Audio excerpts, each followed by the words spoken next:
लड़के ने सिगरेट का एक लंबा कश लगाया और अपनी महबूबा की तस्वीर बटुए से निकाल कर दोस्तों को दिखाने लगा और बोला, चेक कर यार, क्या कमाल का पीस है यार। बाकी छोड़, ये होंठ चेक कर कैसे हैं, बस तेरे भाई पे मरती है। एक दोस्त बोला, शादी का इरादा है? तो वो कहा लगा कर बोला, अरे नहीं यार, टाइम पास है, बस थोड़ा एंजॉय करूँगा, मस्ती करूँगा और फिर छोड़ दूँगा। मैं ग्राउंड में पास ही बैठा उनकी बातें सुन रहा था। फौरन उठा और उसके पास चला गया और उस लड़के से बोला, क्या तुम यहाँ सबके सामने अपने कपड़े उतार सकते हो? तो वो एकदम गुस्से से बोला कि जनाब, आपका दिमाग ख़राब है या मैं पागल हूँ जो सबके सामने बेलिबास हो जाऊँ?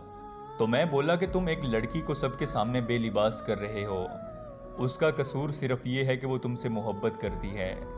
ये ठीक है कि उसकी भी गलती है, लेकिन इसका मतलब ये तो नहीं कि तुम उसकी इज्जत यूं दोस्तों में बैठकर लूटते रहो।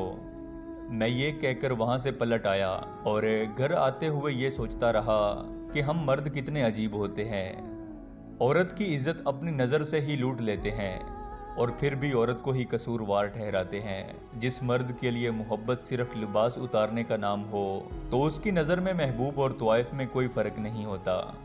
ऐसे मर्द कभी अच्छे शौहर नहीं बन सकते।